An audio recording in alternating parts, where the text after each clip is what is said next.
Good morning, everybody. We're excited today about this is going to be our last episode with the Kevin Hall and Norm Detrick series. And the whole goal to this was to develop some emotional tools, new ones, sharpen some old ones, and develop some practical tips on how to cope with this coronavirus. And I got to tell you, I'm pretty excited to say it's a lot better than I was expecting. 75 days ago, I was thinking this was going to be significantly worse. And it's one of those situations we prepared for the worst, and so far we've got the best. We still have to be very, very, very vigilant as we process these new times. And unfortunately, it appears that this is going to be with us for a while, but we can cope, we can be purposeful, and we can be manage our risk to get through this as we've done so far. At Reliable, we're really excited. We're a better company, bar none. We've been a virtual company for about 15 years with, I'll call plowing snow virtually. All of our dispatchers, and we have 12 dispatchers at work from home, and they're immediately available once paged. So we've been working through home where they VPN into our servers, and we're able to provide service to our customers. We've utilized that same technology and some newer technology as well to go to our accounting department, our SFU, Snowfighter University department, and we're very good now at all of our core functions working virtually. We're taking this opportunity to actually become great. What I mean by that is I'm kind of expecting, as I look down the periscope of life this fall, for things to get significantly worse. And we are going to be ready, what I call turnkey ready, to work from home and to be great. Goes as far as simple as ordering our mail to one of our team members at their home, to as very complicated as utilizing 5 or 6 different softwares so we're on the same software that our customers like. For example, we see a lot of people that like Zoom, we see a lot of people like GoToMySeat, FaceTime. So we are all becoming very, very proficient in these various softwares to work remotely. We're having great success, and we're preparing for this now, not only for this fall, but also the long term. We're seeing more and more people who are liking to work from remotely, and especially portfolio managers that have properties in various states or various city is something that we can do very, very efficiently. Pulling up aerial images from space. They're not live images, but they're modern. They're in real time. I'll say 6-month-old, and we're having great success. It's been part of our recipe for a long time, but we've done that in person, going through these aerial images. And now we're doing it remote. And also, our team has just done a great job. Doug has spearheaded this initiative to get us all working from home. And we're doing a very good job. I'm very, very proud of our efforts as a company, as a team, and we've utilized these tools to kind of bond together with having kickoff meetings in the morning. We also Doug's hosts a afternoon, just kind of a recap, a little bit more of a social, and we've been doing it good. It's not perfect, but it's very, very good, and we are going to do it great in fall. We're in the process, like for example, updating internet speed. How big of a deal is that? Well, we're going to a 1 gig up and a 1 gig down at our office. And that's about a 3-month process. It's the strangest thing. It was a $30,000 build off to get it to us. When it gets into the cabinet, there's 6 wires that will move our internet at 6 times the speed it's currently moving at. So a lot of stuff going on behind the scenes, and the Reliable team is all good and well. Of 800 snow fighters, we've had 1 person have COVID in their family that we know of, and that person's had a full recovery. So we're very, very grateful and blessed about that. So it is now time that, so in this series, we're super excited to have Kevin Hall host. He's author, coach, mentor, business consultant, and also a personal friend. Volunteered to share his life's work with us and to develop some, like I said, new tools, sharpen some existing tools, help everybody cope with coronavirus, and we're very, very grateful for his contribution. And without further ado, Kevin, take it away. Norm, buddy, I am so excited. I can see Pam's face. She's got a smile on her face this morning, which means we're going to call on her pretty quick. I can see Gracie. I can see Susie. I can see Delicia. I can see Keith. Doug, who's made all of this happen. Doug, you've made it possible for me to work remotely. We are in a motorhome today. And I'll turn the screen. It'll be a little bit bright. I'm in Bryce Canyon. You can look outside. It'll be a little bit light, but we're in Bryce Canyon. Sherry and I have been here the past 3 or 4 days, but I've got my suit on, I got my jacket on, and we're ready to talk about inspire. This is one of the most important parts of leadership. Inspire means to breathe life into others or their dreams. Spire is breath. People say it's spirit. The earliest origin of that word in 12 different languages is breath. And our Creator, think of that, breathed life into our spirits, and then we became living things. As a leader, as a family member, as a friend, you have an opportunity every day to breathe life into others and their dreams. I'm looking at Katie Wilkie this morning. Look at her. Look at this. She's got her hand up. Beautiful young woman. And Katie, when you see somebody with your smile, you and Gracie have that $1 million smile, you just smile and you can breathe life. You view everyone as a set of lungs, and you can choose to breathe life into them or their dreams, or you can expire and you can suck the life out of people's dreams. And we've done both. We've all done it on this call. We're going to start, and you have a sheet that looks like this in your guidebook. We're going to start by talking about a garment of praise. And where I'm at right now in this motorhome, 2 days ago, I did a bucket list mountain bike ride. The bike ride is called Thunder Mountain Trail. And Disneyland has nothing on Thunder Mountain Trail here. It's a black diamond, most difficult trail. I rode the first part of it a day or two before that. I'm, oh, this is easy. And you get in 4, 5, 6 miles. It's a pretty intense. I sent Norm some pictures of it. And you could, it was like being on Thunder Mountain Railroad. They would berm the corners. I had grins and giggles the whole time. And when it was a little technical, so I didn't go to the hospital, I would get off my bike, walk a little bit, get over the obstacle and go again. As we got back to the motorhome, a hailstorm hit, and it was not vertical. And you know, the snow fighters here, what that's like, it was horizontal. And there was a mother and her daughter. The daughter's name was Ariana, and she reminds me of Katie just a little bit here on this call. And they were right out here, and I go out and say, hey, come in. You can put your horses right at the side of our motorhome. And they didn't, you know, kind of looking at me like, well, who's this guy dressed in cycling clothes, little bald head? Who is he? They kind of saw Sherry. Sherry stepped out, felt a little bit safer. And the daughter said, I've got to get my horse back. She was so concerned about her horse, a beautiful blonde Mustang that she would jump with. She was bareback riding this horse. And this was 17 miles. She was pretty sore after 17 miles. They got a little bit lost. And they said, we're going to go back to the Storm Mountain, to the Thunder Mountain Trailhead. Do you know where that is? I said, it's 2.5 miles that way. And I took my riding jacket. I did. Now you got COVID going on, and I forgot about all of that. I ran over, took my biking jacket and said, here, put this on. And that young lady put it on. And it was like her whole countenance changed. She said, well, I'll get this back. I said, you can have it. It's no worries. Just zip it up. Her hands were so cold, she couldn't zip it up. So I kind of started the zipper. Then she got it going, and they rode off. In Sacred Writ, you will read about a garment of praise. You know, words and thoughts are things.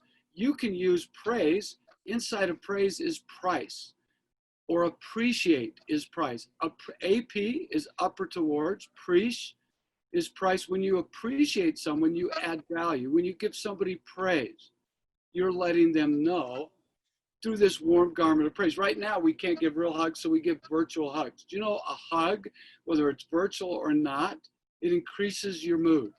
It helps your immune system. It helps you fight off colds. And it lets you know that you're a person of value. That's a biblical promise that you can give someone. And that day it was a warm garment of praise. And when we saw them later and they returned my jacket, it was like I had given this young lady $1 million because she was cold and she needed to go right into that storm. You meet people every day that need a little life breathed in to them and their dreams.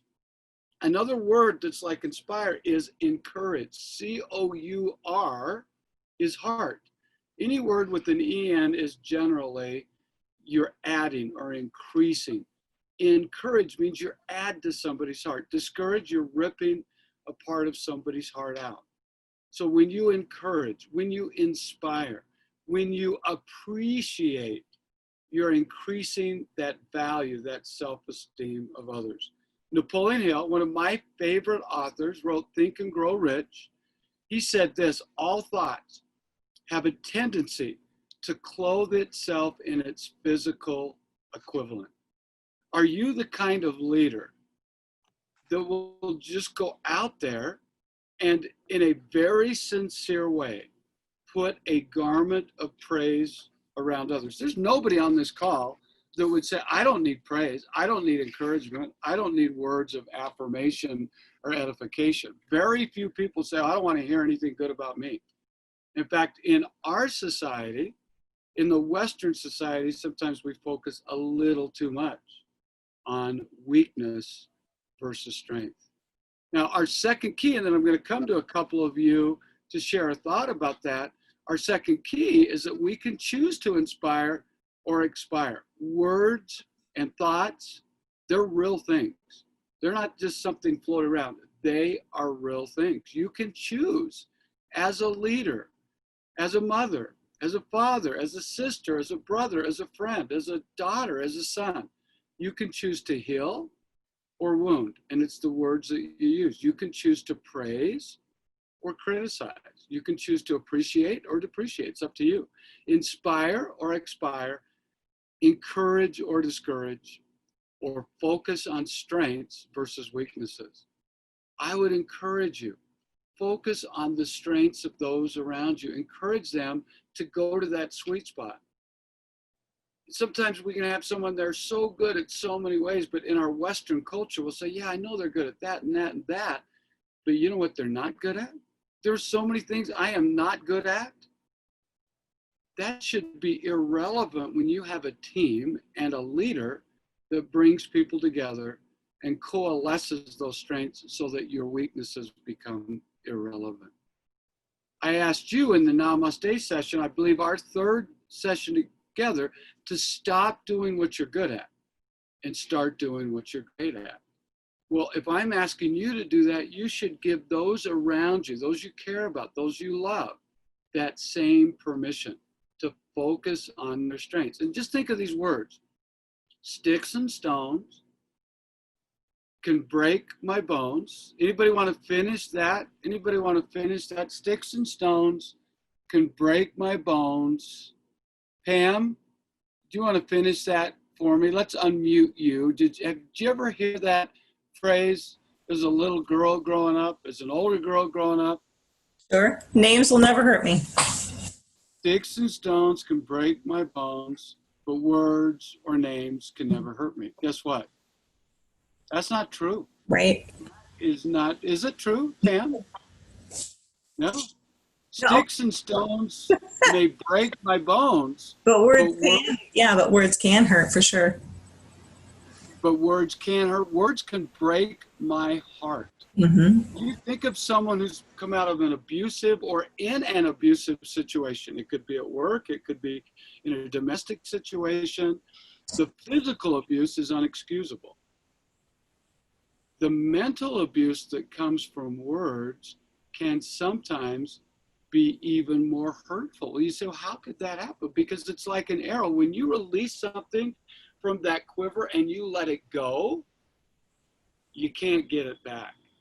It's gone. And that's why we need to be very intentional as a leader, as someone that's in the same family, the work family together.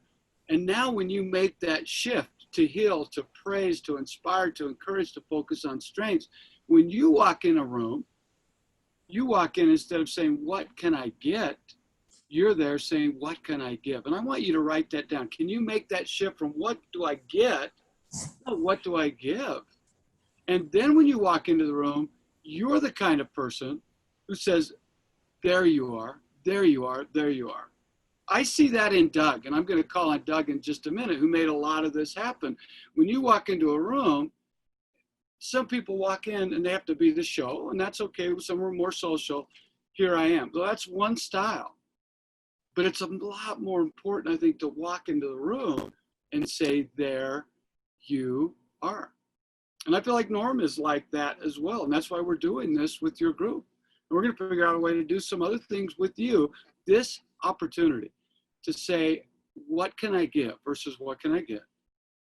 And there you are. It shifts everything. Doug, what are your thoughts on that? Because this isn't your first popsicle stand. They had a rodeo here in Bryce Canyon. I biked by it the other day. It was pretty cold, like 40 degrees.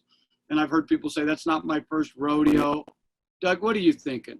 Because you're helping everybody else get set up. Sure, I agree 100% in what you say. To appreciate each other, to always look for the best. And in 20 years of coaching, the biggest thing you could ever tell somebody is that you believe in them. I've seen below average people become exceptional because of somebody believed in them. And it's a whole change of outlook in life for people. So, and believing is something is giving something, it's not getting something. So. Oh my goodness gracious, Doug gets something. I don't know what you have, and if you don't have, a coin or a book, I'll get something in the mail. You look at what we've sent you in those 2 packages. Doug, what you just said, believe is giving, not getting. L-I-E-V-E, we talked about this on an earlier gathering. L-I-E-V-E in Indo-European means love. So when I believe in someone, I be loved to someone. When I believe in myself, I be loved to myself. Doug, how many people does it take to believe to make it work? Do you see his finger? 1. It just takes 1. And that belief, when I'm coaching someone, Doug, that's one of the biggest things, to let them know sincerely that I believe in them, that I believe in their ability. And sometimes that's all it takes, is just that belief. I believe in you. Really? When I wrote my book, Stephen Covey, who helped me with the foreword, he didn't just write the foreword, he worked with me on my book for 4 years. And he said to me after his 2nd or 3rd reading, we have it on film, he said, Kevin, this is just the beginning. This book will impact tens of millions of people all over the world. And I thought, really? You believe that? And he said, I sure do. And I thought, well, if you believe that, I better start believing that. And sometimes it starts in your belief, and sometimes it's somebody else believing in you. Any other thoughts on that, Doug? Because that, you could not have described that better for where we're going. Well, I just love our culture at work. I know as a leadership team, we believe in everybody that's on the screen and behind the scenes. And sincerely and hopefully they believe back into the area that we are taking them and the roads we're leading them down. So it's just exciting. I mean, I look at this COVID as a major inconvenience. Yeah, it's a major inconvenience, but a huge opportunity. And look at what you're doing. 6-folding your bandwidth, 1 gig, everybody can access. It doesn't happen overnight. People can work remotely. There are so many good things that are happening around this if you're around a team that believes in each other. Anybody else have a thought about that? Norm, of course, I was going to you right now, brother. What are you thinking? Please. I want to just share a couple tools that I've learned along the journey that help move conversations in all meaningful ways and opportunities to understand somebody's dream, where you can pour into them.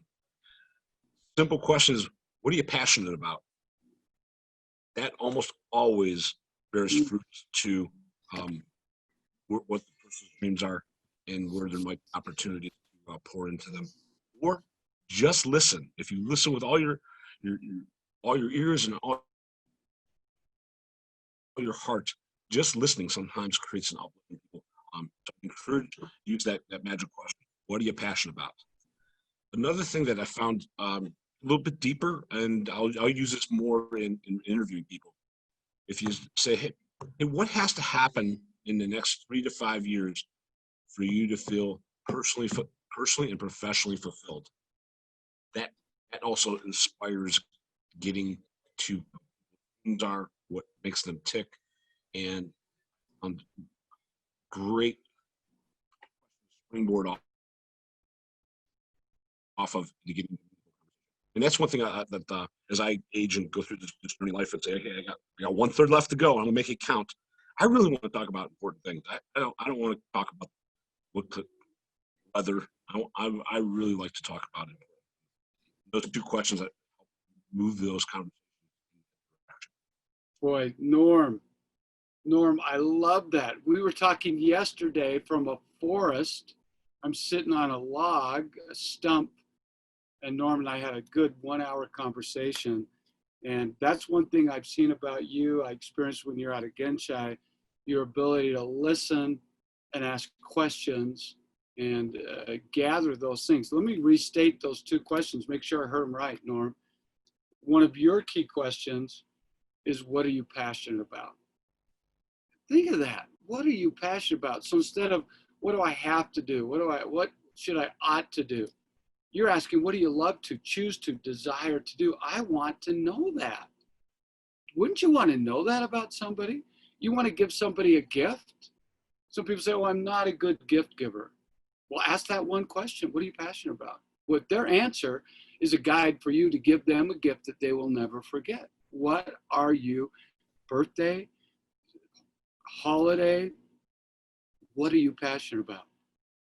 2, and you said you share this, Norm, in interviews often, what needs to happen for you to feel personally and professionally fulfilled?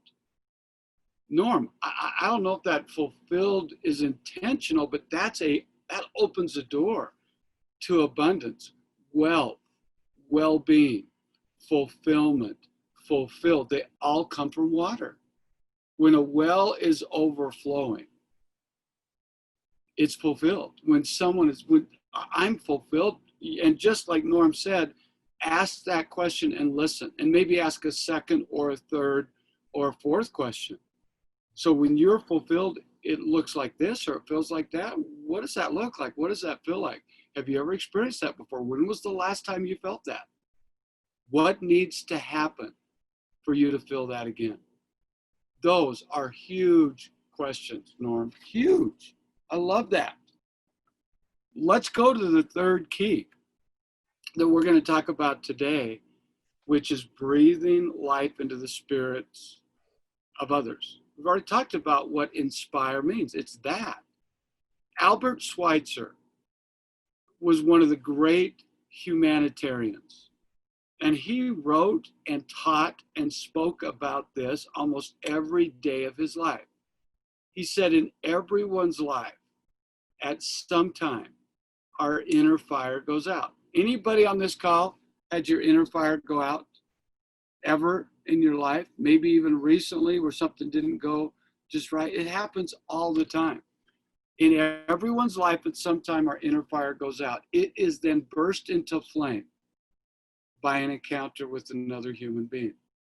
Norm, you will likely meet the 17, 18-year-old young lady, Ariana, who was on the horse. I believe she and her mother will be at one of our Genshai retreats in January. And both Sherry and I were better for having met the mother and the daughter out here in the middle of nowhere. And they happen to know our good friend, Alex Boyer, the entertainer, which is just crazy that somebody could do that. And know how interconnected we are. One way you can breathe life into the spirit of others, write thank you cards. I'd encourage you to get thank you cards. We've already talked about this. Have those sitting out. People that encourage and burst that flame when they encounter into somebody else or ignite the fire within others. They write thank you notes. I have a coaching client who's a 7-figure earner, multiple 7-figure earner. And I asked him a few weeks ago to write a thank you note to someone who was down on their luck. They had a bump in the road. It could be a financial setback, a relationship setback, a health setback. And so he did. He sought out somebody, wrote them a note. That person texted him, called him, and emailed him and said, I didn't know people write thank you notes anymore. I didn't know they do that. And I don't have a lot of people writing me thank you notes because he had made a mistake, pretty big mistake. And it had become public. And this individual said, I want you to know I admire you. I appreciate everything that you've taught me. And I'm here for you. I'm your friend. And I'm here to help you. You know, I don't want to be defined by my mistakes. I want to be refined by them. You are not your mistakes. And so when you encounter someone who's going to have a temporary setback, that's what a mistake is. It's not a permanent failure. It's a temporary setback. You let them know, hey, next time, let's get it right. That's not like you. Next time, let's do it right. Let's see what that looks like. It's a whole different approach than focusing on blame and shame. One other key. I don't know that I ever heard Stephen Covey speak to a large group or a small group without quoting the Jesuit priest Deschardins. He would finish most of his presentations with a big picture of his family, his children, his grandchildren, and then he would have this quote by Deschardins: we are not human beings having a spiritual experience. We're spiritual beings having a human experience. Now, I believe that is true. I'm a person of belief. If that is true, which I believe it is, the impact that you can have on others by looking at their inimitable talents that can't be imitated, that are theirs alone. When you look at people as an unrepeatable miracle, and you let them know you're an unrepeatable miracle. My birthday wish to people, I will send them a text, happy birthday.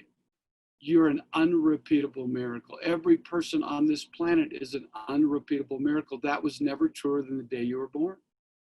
May you be surrounded by those who love you and care about you and want you to open your gifts in service and contribution to others. What you desire for others, you receive. If you want others to have their fire lit and ignited, then your fire is going to be lit. What you throw out, the law of the boomerang, what you throw out, you get back.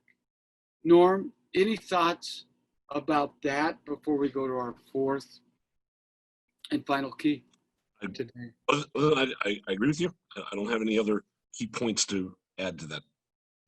Well, Katie does. I just saw Katie's mind boot up. Katie Wilkie, I'm coming back to you.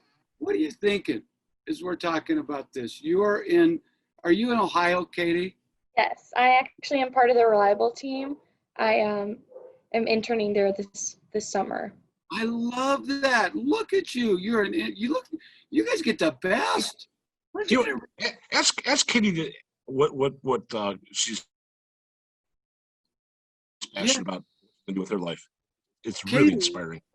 Katie, would you share your dreams? Will you Thank share? you. Yeah. Well, I'm going to be a senior in college now. I want to go to law school. It's my main goal, and hopefully work for the United Nations, specializing in immigration law, like for immigrants all around the country or all around the world. So that's like my big, kind of like up there goal. But yeah, I'd really love to help refugees and immigrants all around the world find their place. And yeah. How do you think that changes their lives if they have I think it's Katie Wilkie advocating for them? I think I have a certain level of compassion and empathy for people that allows me to connect with them, unlike a lot of the people I've met in my life, especially that want to go into that specific field, excuse me. And I also feel like when you find your home and you feel comfortable is when you're able to thrive, is when you're in uncertainty and in places where you aren't sure where your next step or your next meal is coming from. I feel like it's way harder to succeed in anything that you do. So Katie, I love Norm. I'm so glad you asked me to ask her. I love your passion. And, you know, we Thank you. talk about this COVID-19. You're welcome. I can't wait to watch you and see what you do. And Norm, I got a couple of connections, some legal connections, some legal googles we can connect Katie with in her internship. Just imagine you're an immigrant to this country and this hits. That community has been hit as hard or harder than any other community. Katie just said, when you have home and you feel home and you're accepted to home and you have a safe place, in a lot of the industries, I do a lot of consulting, Katie, in the hospitality industry, in the service industry, food service, hotels. There are a lot of people that are immigrants in that industry who have just been wiped out. They're not getting a stimulus check. Yeah. They're not getting, and you know, that's not going to make a difference for everybody. And so sometimes we think, well, look at the challenges that I have. I love what you're doing. And you know what? We're all part of the same family. The young girl, the girl that I met when I went out, the mother was very dark skinned. And she kind of looked at me, you know, there's a lot going on in the world. Here's some guy in some crazy cycling, you know, jacket. I've got knee warmers on. I look a little weird running out there, you know, shaved head, not a big chin. And I'm like, hey, let me help you. And she kind of looked at me a little startled, a little worried. Once she saw Sherry, she was, you know, warmed right up. When you meet my wife, you'll know why I overmarried, right? You'll know why I outpunted my coverage. Ariana reminds me a lot of you. I said that earlier. That young daughter, just beautiful skin, beautiful smile, and all she cared about is that her horse was safe. They weren't going to tie the horse up and come in and let me feed him something hot and get in the furnace. She wanted to get that horse in the trailer safe. She wanted to get it home. And you just heard Katie say home. Home is where your gift's at. We live in a country where people should be able to exercise, right? This is a government for the people and by the people, and we can tap into our unique gifts and strengths. So you found home with Reliable, Katie. I don't know how you found this internship, but I want to ask you how you did. And what's it like to work for a company that has a culture and that has love and empathy and actually cares about people? What's that like, Katie? And how did you find this internship? Well, my mom had actually known Norm for a while, since they were in high school. Wow. So that was definitely a helpful connection. And I had just been really interested in wanting to be more hands-on in a position and wanting to do more things and learn about a business that was built from the ground up. But it's really inspiring to work for a company, and I think Norm and Doug do an amazing job with providing for their employees and for making everyone feel comfortable. And even as an intern, you know, the lowest level employee, hypothetically, I feel as if I'm just another team member, you know, everyone that's at their full time. So it's really awesome working for them, and with the rest of the Reliable family, everyone else has been really welcoming. Thank you, Katie. Good luck with your senior year. I'll bet you are just going to crush it. I believe in you. I believe in you, having met you today. This will be a highlight for me. When I do a little bike ride, I'm going to remember my time with Katie Wilkie, and I hope I'm saying your name right. And I have a named Katie, and my favorite nickname for Katie is Katie Skatey. You ever been called Skatey? No, I haven't actually. You have now. You have now. Norm, you're going to ask one more thing there. She said something I want to explain to her. We thank you for your contribution you bring to the everyday that uplifts everybody. Your desire to change the world and your love for others. I feel it in your presence.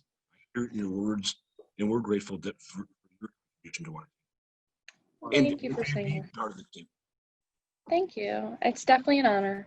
How fun. How fun. I'm going to read a couple of things from the chat room. Delicia, my good friend Delicia said, Kevin, I've been inspired by many people because there's something about every encounter that inspires me in a different way. I mentioned this before. When you were with Stephen Covey, you were with him. He was present. I'm going to challenge you to be present with those people that are in front of you. Don't look for the bigger, better. Just as Norm said, just listen.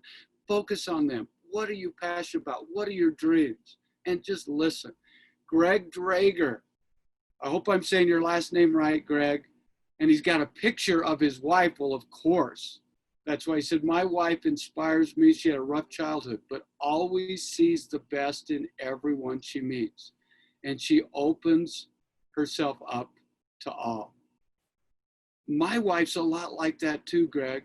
We'll encounter a complete stranger, not so much now in COVID because she's got a very serious autoimmune deficiency. We're actually social distancing away from people. I order things, I'll go in and pick it up. We're cooking stuff in the motorhome. We're being as safe as we can. But Sherry will be having a conversation with someone. They're sharing their whole life story. Well, does somebody share their life story with you? They will if you ask, if you really care. If you look at them, if you're not judging them, and you're just there saying, you were put on my path for a reason. What can I learn from you? Patty says this, there's so many people who've inspired me along my path, from my brother, who has a visual disability, so he might have a sight, partial blindness or a sight issue that he has overcome, to the elderly lady along the Mexico highway. Patty, can you tell us about this elderly lady along the Mexico highway? I want to hear about that. Are you okay, Patty? If not, I can tell the story. I'll come up with the story. Hi, Kevin. Hi, Patty. Thank you for sharing that. Thank you for being on here. I see your name every week. Oh, thank you. Yeah, we were driving from Chicago down to Morelia, Michoacan. So it's a good 4-day drive down. And we came along the highway, and this elderly woman who clearly had nothing, next to nothing at all, was so very generous and offering. I watched as she was offering others food and whatnot, and she didn't even have a blanket, and the mountain area gets very cold, so we gave her one of our blankets, and it was just, to me, it was just amazing that she was giving so much when she had so little herself. Isn't that interesting? I mean, we learn about the widow's mite and someone that gives their last thing. That's when you give something that really matters to you. Like, say, this jacket right here, I got this recently on a trip. It's a Boss jacket. I'm getting a little bit fitter. It fits me just well. But if I saw somebody that could use this jacket, not take my old jacket, but take the brand new one, or go buy a brand new one and give it to them, that's when you're really giving and inspiring. We have an opportunity to do that every day of our life. And it's letting that light come through us. It's like stained glass. I heard a good friend of mine, Lance Shipman, yesterday on a Genshai support call, Norm. Lance, who you know, a dear friend of yours as well, he said, you got to let that light come through the stained glass to see the majesty. And if we just view everyone and look at that light in their eyes and look at the potential isn't just in some of us. It's in all of us. It's in every single one of us. And it's about time that we start looking for that, and we start focusing on strengths and not on weaknesses, and giving people the permission to do what they're great at, not what they're good at. And so this, you know what? Because of these conversations, because of what Katie, Norm, Doug brought to the table, the things that we've shared on this call, this was my favorite call, Norm, and we're not done yet.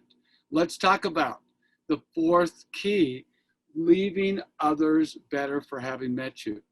Many of you know my story. I was the second of two boys born to a teenage alcoholic. My mother, Barbara, soaking wet, coming out of a shower, would probably be 95, 96, 98 pounds. Very petite, beautiful woman. God rest her soul, 4'11", red hair.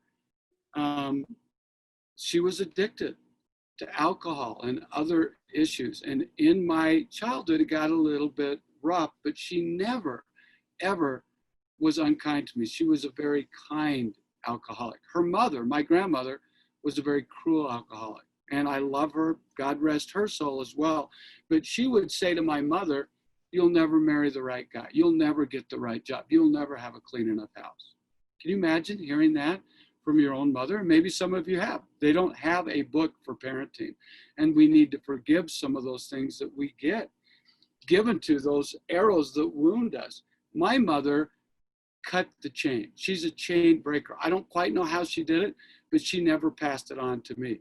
And when she was addicted, she would grab my chin, look at me. I had hair, Norm. I looked like Eddie Munster. I had a little widow's peak, and it was frothy, and this little Kevy, and she would say, Kevy, you can achieve anything you want in life as long as you leave other people better for having met you. So this fourth element is a tribute to my mother. And she's a little like that Mexican lady that you met on the highway. We did sub for Santas. If there was somebody's birthday, if we had nothing, she was giving whatever we had to others. And if she ever heard that I was sarcastic or mean or said something unkind, which as a teenager I did. I wasn't a bad kid, but you kind of get in peer pressure and we make fun of somebody. And somehow we didn't have cell phones or internet, but it got back to Barbara. And the last thing you wanted was her to say, come in, I want to sit down and talk to you. I would rather get beat or whipped than have Barbara say to me, I am so disappointed in you. That's not how we treat people. That's not how you were raised. You leave others better for having met you.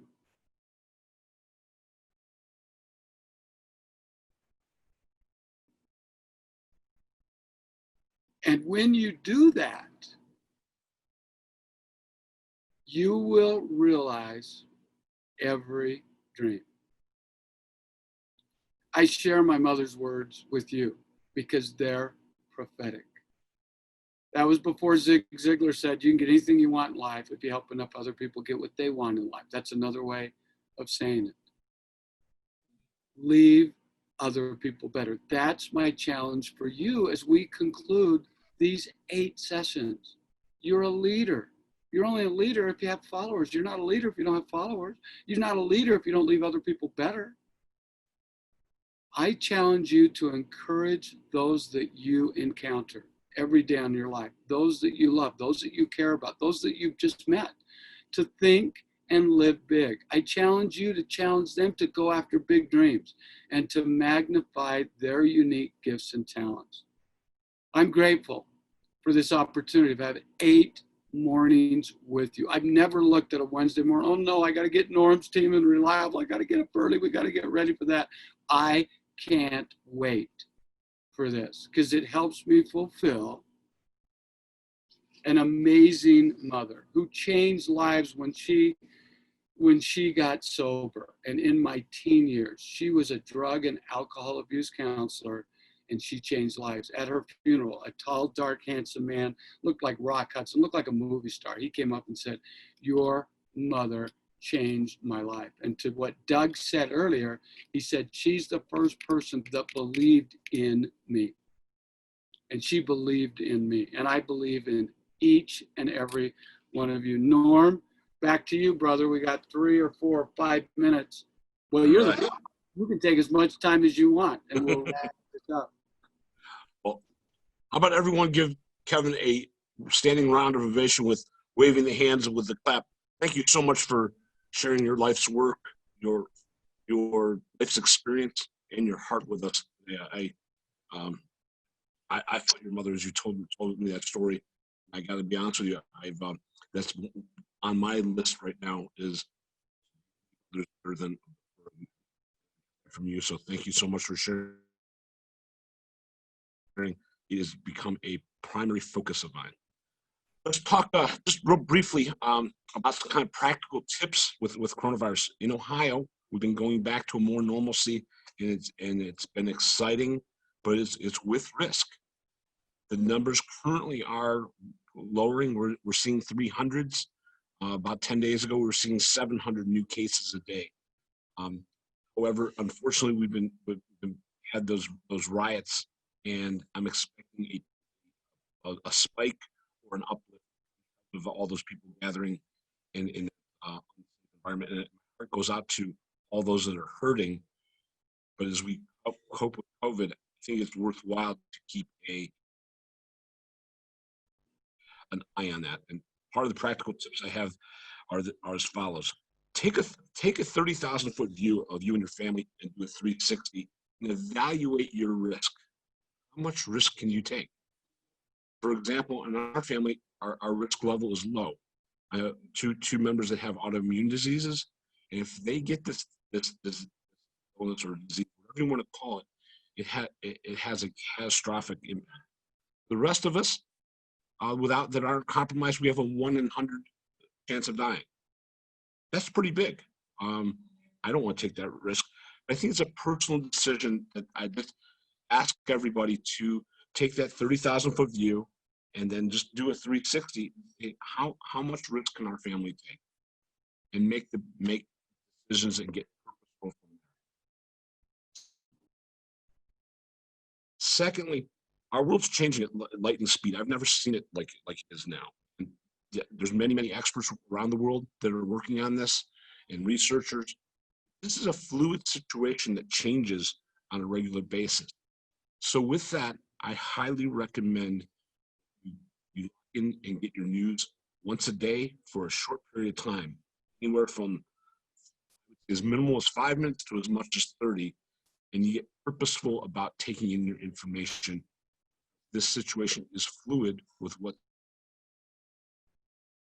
going on currently with COVID, and unfortunately with the that exists in our country. And I'm praying for change, and we need to change as a country, and I think we will. But it's going to take some time, and things are raw, and we have to be sensitive to that as we go through this journey and opening up our country, opening up our state, and getting back to more normalcy. The other aspect that I really recommend is to get purposeful about your socialization. I'll give you a couple examples. And this was a little bit of an epiphany for me. We were doing some social distancing, went fishing. We stopped at Put-in Bay. They just opened up Put-in Bay, so we went outside and sat on a deck.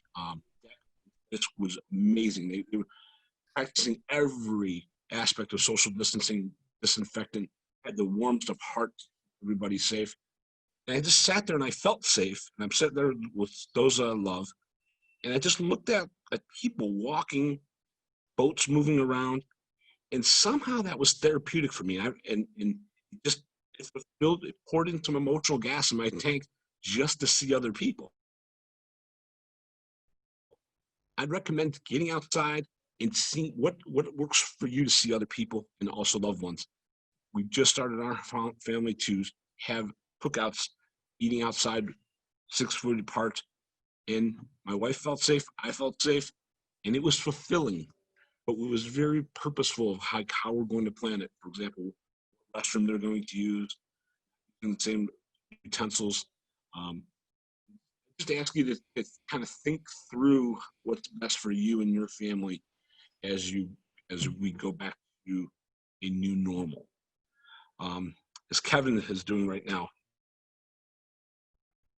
getting outside. Every time I've gone outside, I found that pulling out emotional gas. Now Mother Nature is working out for us here in Ohio, and I just get really purposeful. Like look at the extended forecast and kind of plan your life of when you can get out there with those that you love. We talked about this a couple weeks ago, having a little safety kit in your vehicle with disposable masks, some hand sanitizer, some disinfectant wipes. I cannot tell you how many times that has saved me. Just kind of forgot about it, and I get to a situation I'm like, oh wait, I got to get a mask, and have that backup resource, me and our family multiple times. So I'd highly recommend you put together a little safety of disposable masks, hand sanitizers, disinfectant wipes, and help with that. Another little tip: when most of us are not slowing down. And I heard it once said like this from a dear friend, like we went back in time 40 years, and now that we are, we're doing a little bit more of a simpler life, and we found that we're eating dinner together a lot more frequently than we did a year ago this time. With that, a little thing that we've done, my son's girlfriend shared this with us, is let's talk about the highlights of the day. You want to talk about some, it just helps focus on the positive and getting through this difficult situation, focusing on the positives. And it also kind of gives you a little window of the heart of what that person is thinking, what their dreams are, and great success with that. The other aspect, and this is no scientific basis, but this is one basis. We're preparing for the worst this fall. I believe when we get back to flu and cold season, we're going to see an uptick, or even a spike, or even maybe a government order shelter again. With that, I'm mentally preparing. I'm not in a 50-yard sprint. I'm in a marathon, and I'm mentally preparing for that, and I'm also physically preparing. Supplies, by my personal finances, by having some cash at home and having diversified credit cards. I just ask you to think that through. If you believe that it's going to come in the fall, what does your family need to do to best prepare? You need to do to prepare. So we can cope through this pandemic together and get through in a positive, healthy manner. So that's Norm's tips for getting through the coronavirus. I have a favor to ask of everybody, and that's prayers for my friend. We get together with about 6 from across the country. One of them is called Winter Services, and a dear friend of mine for over 20 years, his name is Mark Moore. I got a call yesterday that his son, the day before, that his son was being airlifted to Miami Hospital from Naples. And I'm like, wow, why would they be airlifting a young person? This has got to be pretty serious. Reached out to him. He said, hey, listen, I'll call you when I have an update. I got a hold of him last night, and he says, Mom, the news is dismal. My son got this condition where he's continuing to decline, and he'll need a lung transplant to live. And I know this son, not an acquaintance, he's a friend. He's a friend of my son's, and he's the sweetest boy, and I hate to see him go through. So I'd ask you, everyone, for their prayers, to give the doctor's wisdom, to give this young man peace, family peace, and to have healing. And with that, I want to thank everybody on this call. I appreciate you taking your valuable time to spend time with us, and I hope that you found this incredibly. I hope you found at least 1 or 2 tools to help you in this COVID, but even more importantly, in this journey of life to. So with that, Kevin, I want to thank you from the bottom of my heart. You sharing your life story, your life's work, and also your transparency to your heart of what different principles, concepts, and tools have meant to you, and sharing them with us. So from the bottom of my heart, I say thank you. Thank you, Norm. You are welcome. And I've got a whole bunch of new friends. I look at them on this first page and go to the second page. I want to thank you for all joining us together. Norm, text me that young man's name, if you would, your friend's name, because with Sherry's lung, it should just even to fathom a lung transplant at that age, a young boy, that is a big deal. Patty texted or chatted love and light his way. I would encourage each of you, as Norm did, to get into nature, to do it safely. We have up here a kit where we've got our mask, we have antiseptic wipes, we have the sanitizer so that you're ready. But get into nature because you're part of nature, and nurture your nature and reconnect with who you are. When you're in nature and you see a hawk flying, you learn that nature works, but nature doesn't work. And what I mean is that hawk is doing what it's meant to do. I'm going to do one more nature ride today, and then we're going to head back to St. George and get back home. And this has been so rejuvenating for Sherry and I. And I couldn't encourage you enough to get into nature every day. We need it. It's part of us, and that's what we were created from. So Norm, thank you, brother. What a privilege to be with Reliable. I see some friends. Keith Johns from Chicago said, thank you, Norm. A big, huge thank you for inviting us from the Chicago market into this. And I'm sorry about your friend, Norm. And he's going to text you as well. So we send you my best. Hope you have a great rest of your day. Look forward to seeing all of you soon. Thanks, Norm. All my Thank you. best.